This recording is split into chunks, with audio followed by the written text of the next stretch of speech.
And he said he gets all of his best ideas by talking to AI. It's very clear AI very much changes how we work and operate. That is a once-in-a-generation technology that affects everything. The people who can tell you where AI is good and where AI is bad is not consultants. It's not the AI companies. It's not software companies. It's your own employees. That if you sit and wait and see, you are not learning while your competitors are learning. And I think it's a very dangerous thing to say at the beginning of an exponential curve, wait and see. This is a unique time for Japanese executives to realize they can be part of owning what this future is.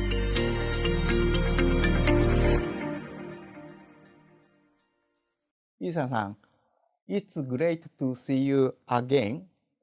Isan-san, please allow me to do an introduction of this session in Japanese for Japanese audience.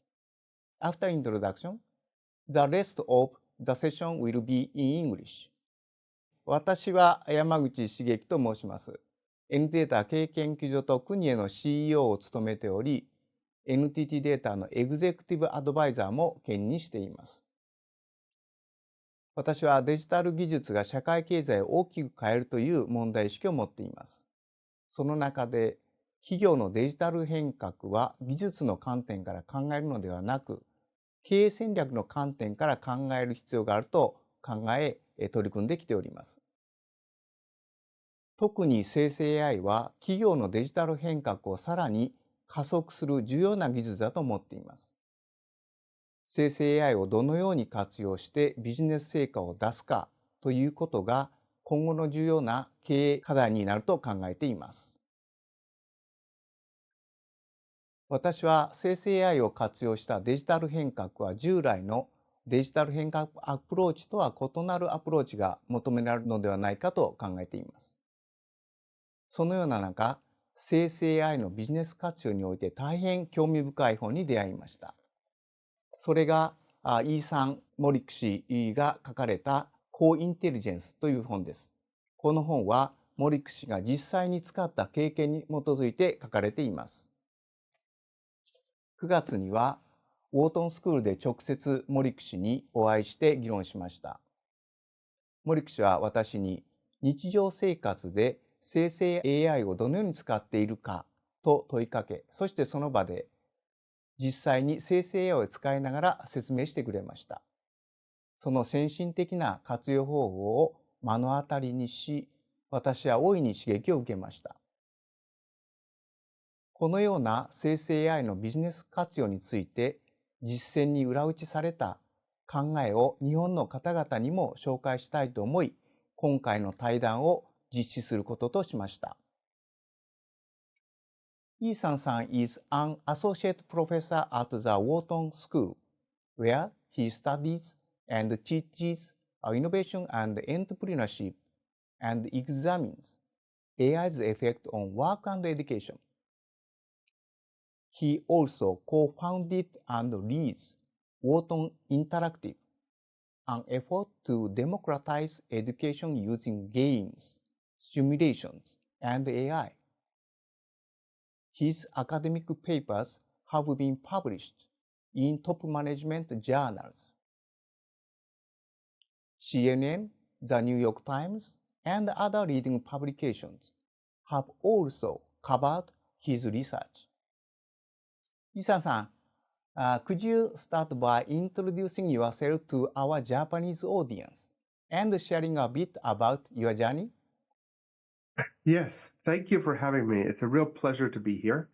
As you mentioned, I am a professor at the Wharton School. I also now lead the Generative AI laboratories at the Wharton School. And we have been exploring the ways in which AI affects work and education. I, as you said, come from a background of trying to figure out how do we use new technologies to help educate and teach and help people work better. AI is the latest of these technologies. When I was in graduate school at MIT, the Massachusetts Institute of Technology, I also did work on AI not as a technical person, but as working with the AI labs to try and explain what they have done. So I've always had a role in thinking about AI in business. I find myself in the center of this discussion in the US. I work with all the big AI labs, OpenAI and Anthropic and Google and all the other companies I've written a book on AI in business, and it's become a very interesting topic. I think in some ways the most important topic in business today. So I'm very glad to be on here to talk to your audience. Thank you, イーサンさん。In this section, I would like to go over the essence of イーサン's book, Co-Intelligence. In your book, you introduced 4 key concepts. Always invite AI to the table. Be the human in the loop. Treat AI like a person. And assume this is the worst AI. イーサンさん、would you share more details of these 4 principles with our audience? Yes. So when I wrote the book, I thought these would be good ideas. Now I've heard from many thousands of people that these ideas actually seem to work. So the first idea is the most important. You cannot understand AI without using AI. It's great that you're listening to this conversation with us. Hopefully you buy books, you read, you listen to podcasts, you do all the things you need to learn about AI, but there's no substitute for actually using it. You have to use it for 10 hours. That's my rule on work tasks. So my first piece of advice is always use AI for work. Use it for everything you legally and ethically can. Try it for everything. You're in a meeting. Generate ideas for me. Listen to this meeting and give me feedback on what to do. Help me write this email to my company. Help me think through this strategic problem.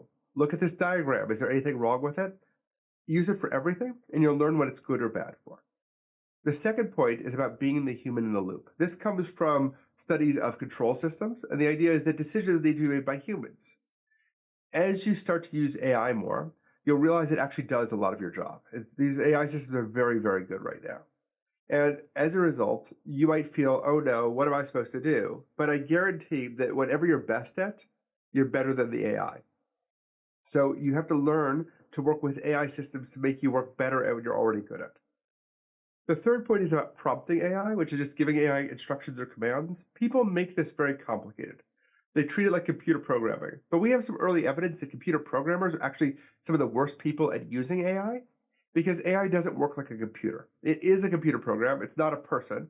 But because of how it's trained and built, it acts and talks like a person. So it feels like interacting with a human, even though it isn't human. And often managers, teachers, parents are the best users of AI because they can treat this like a person. And all you need to do is just start talking to it. And you can do that in Japanese or in English, but take an advanced model. It's very important to use one of the most advanced models. So that's either GPT-4 or Claude 1.5 or Google's Gemini 1.5. Use one of the top models. Just talk with it. You'll be most of the way there. And if you need help, tell it how to act. You are an executive at a prominent Japanese firm. Let's talk as if you were that way, and you'll get a very different kind of answer. Finally, you may think a lot has already happened in AI. I have enough advanced knowledge about what's going to be happening next to know that we are just at the beginning. Right? I don't know how long development will keep going exponentially higher, but it will for a while still. Everything you're using today is already obsolete, so we have to be ready for change. Thank you. I'm also interested in the concept of viewing AI as a co-worker, tutor, and coach. Could you share some practical examples of how individuals can apply this concept in their daily life? How can AI integrate seamlessly into our everyday routines? Because AI works so well like a person, you can kind of interact it like having a very smart intern working with you all the time. So it literally is about asking that question. So if you want to learn something, explain this to me and quiz me to make sure I understand it. If you want help with something, you can literally take a picture, and we'll show some examples later, of an email and say, tell me how to improve this message. You can use it as a coach because you could say, help me think through what I'm doing wrong or right in this decision. I spoke to a quantum physicist at Harvard, and he said he gets all of his best ideas by talking to AI. And I said, does the AI actually know quantum physics that well? And he said to me, it doesn't, but it asks good questions, and that makes me better at thinking through problems. So part of this is just talking with this system. You'll learn a lot. And coach, tutor, and teacher is all about having those conversations. I have a child in high school in the US, two children in high school, and they are taking advanced chemistry, and I have completely forgotten chemistry. I took chemistry, but I completely forgotten it. They do the work on their own, but if they want my help, I take a picture from my phone of the problem and I ask ChatGPT to explain it to me as a parent and how I should explain it to my kids to help them understand it. This kind of work of thinking through explanation of getting help is very powerful. Thank you, イーサンさん。Next, I'd like to talk about the use cases of generative AI. So let me take a moment to share one of our recent initiatives. In our business, we are creating various white papers. We experimented with how effectively generative AI could assist in creating a high-quality white paper in the initial phase. Specifically, we used generative AI for both content writing and image production. First, we provided generative AI with the purpose and the context and identified the necessary external information. Using this input, AI generated text for each chapter. Finally, it refined and improved the content, allowing us to produce a white paper of a quality comparable to that of our senior consultant. During my visit to Wharton, you demonstrated how to use generative AI to develop business ideas. With AI-generated ideas even surpassing and outperforming those from MBA students. Could you please share with our audience the demonstration you showed me back then? I would be happy to. And I actually, since we last spoke, there are even more advanced systems. So I will show you a full demonstration. Yeah. Let me share my screen. So let's start off, like we said, with an idea. I could start with, I am a Wharton professor, and I am working with the executive advisor to NTT Data. Oh. We want to launch a startup. Give us 10 ideas. Okay? And notice that it has to know something about what NTT Data is and what a Wharton professor is. And we are seeing a bunch of different ideas here and why they might be interesting. You can let me know if any of these seem interesting to you, and we can develop those further. Which one do you like best?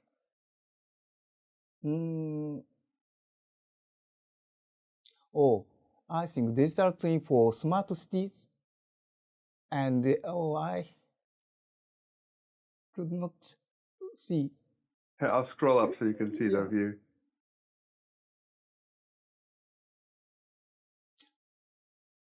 So I think that I'm very interested in digital twin for smart cities and infrastructure management.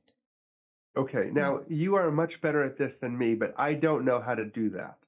But people come to me all the time to know how, but the computer will give pretty good advice. Yeah. So if I ask the AI, how do I do 6, right? I'm going to get a step-by-step approach to doing this, right? Yeah. And it's going to be pretty good advice. So it's actually giving me action items of things to do. It's talking about pilot projects. Yeah. It's talking about approaches.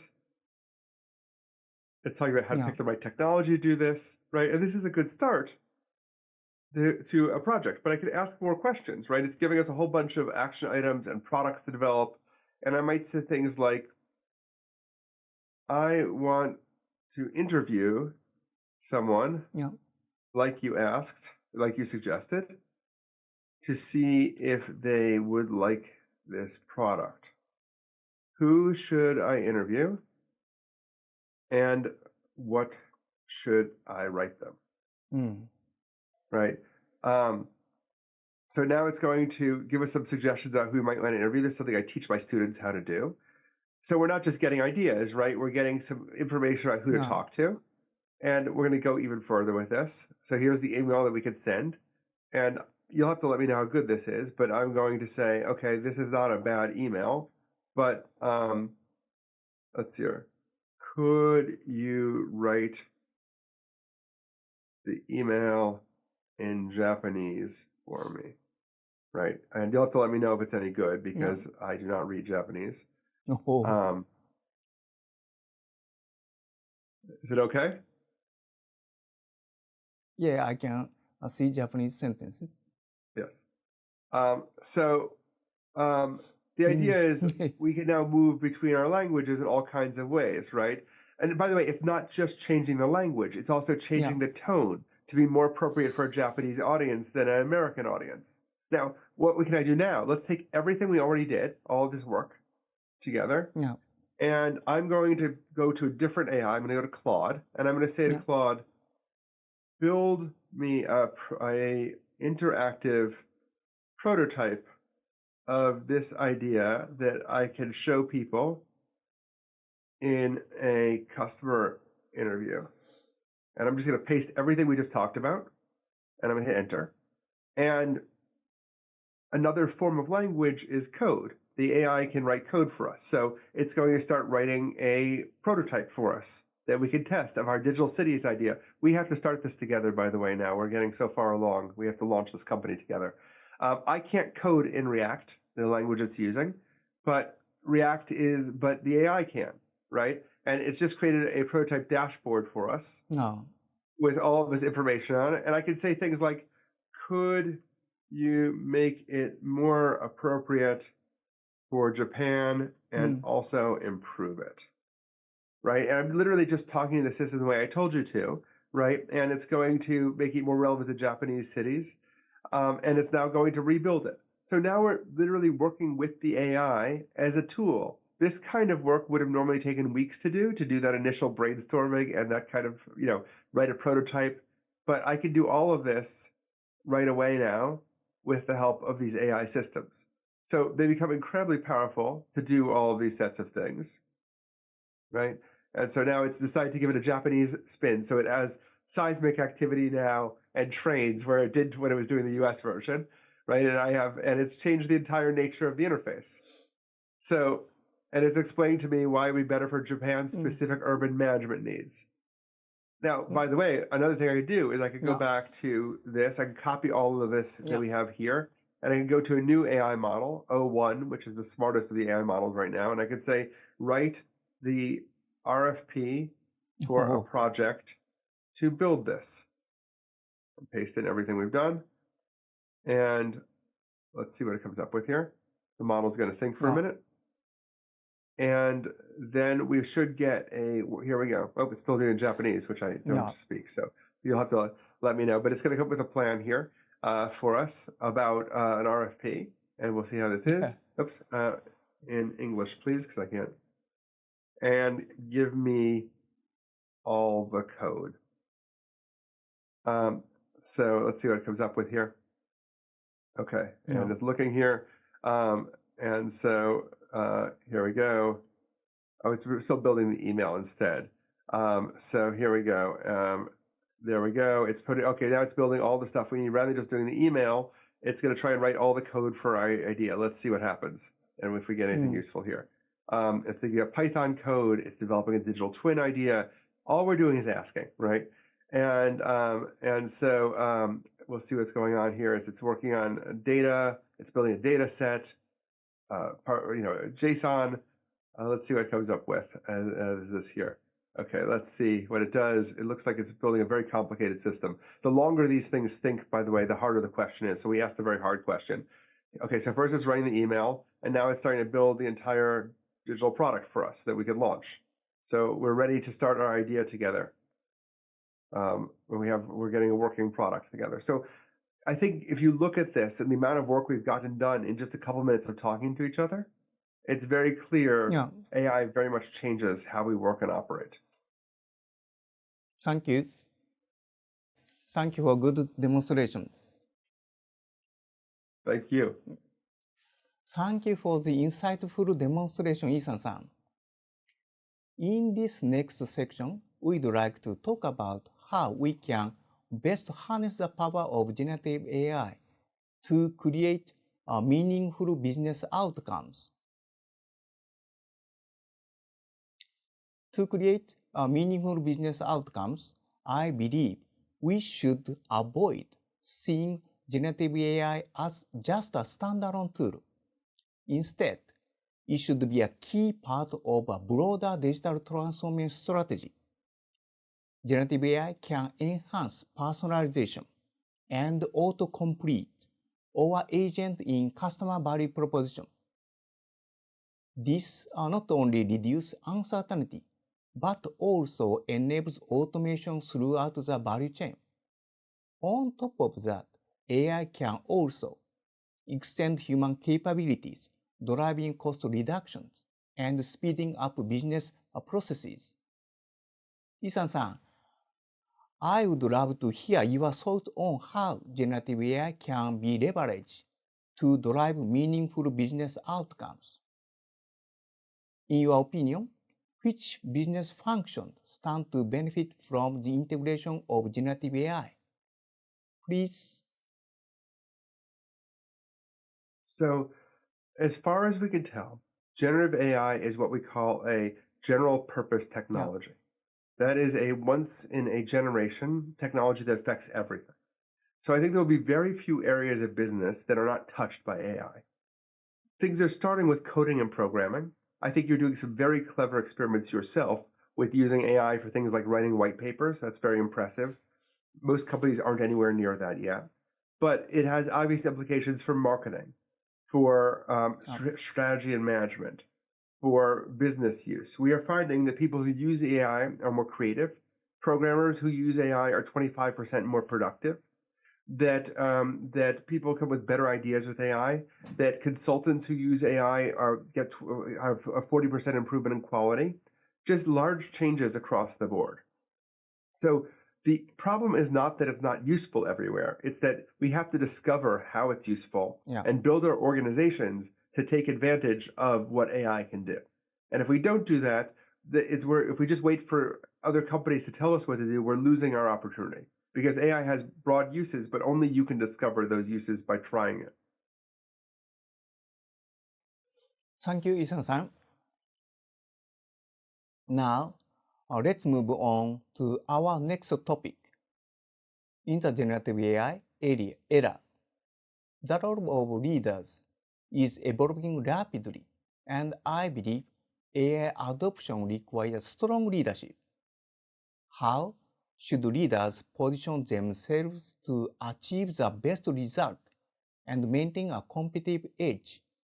Isan-san, could you share your thoughts on this? Yes, this is a very important question.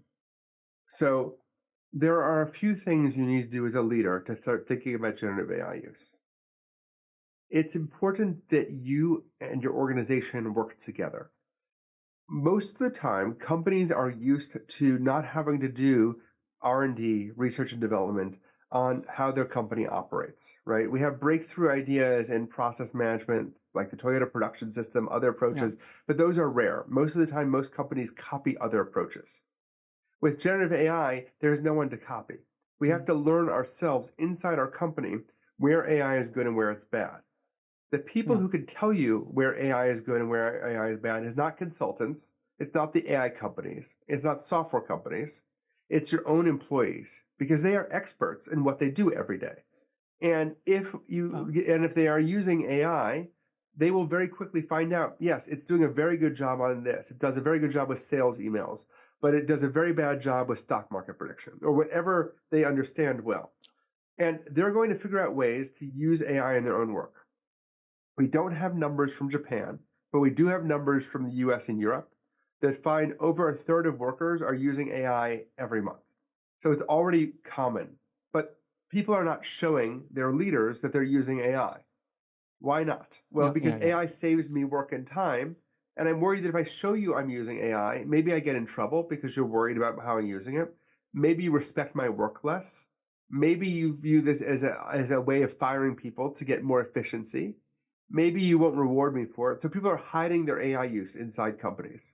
I actually spoke to a woman who banned ChatGPT use at a major bank, and she used ChatGPT to write the ban.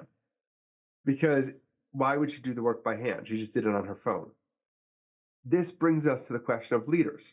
Leaders need to show that people will be rewarded for using AI work and expected to use AI rather than hide the use. So that leaders should show they are using AI to inspire others. They should think about the incentives inside their organization. How do people get incentivized to show you they're using AI? And how are they training and teaching people and giving them access to AI tools? Thank you. Thank you, Isan-san, for your insightful thought. Now, let me share my perspective on how leaders, managers, and individuals each play a crucial role in achieving successful digital transformation with generative AI. In traditional digital transformation, top-down approach is important. However, enthusiastic individual wisdom is the core in adapting to the age of generative AI. And each person's performance is impacted by these individual wisdoms. Executives need to personally engage with generative AI to understand its benefit and challenges firsthand. This hands-on experience is essential for making digital transformation strategy. They should develop a system for sharing AI wisdom and provide the right environment. Additionally, managers should define clear areas where AI can be applied and empower individuals who are passionate about leveraging AI to enhance productivity. It's also important for managers to provide support and share the individual wisdom and best practices gained from these efforts with the rest of the team. To achieve tangible business results, we need a deep understanding how to integrate AI effectively. This is an ongoing process in finding the right balance between human and AI. To dramatically enhance productivity with generative AI, I believe that it's imperative to rethink and redefine existing business models and processes.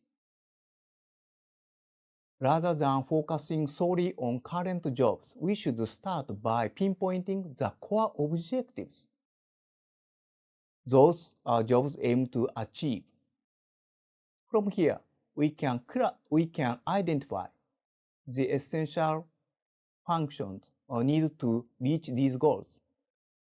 With the help of generative AI, we can design new tasks and integrate them into jobs that are more aligned with these jobs.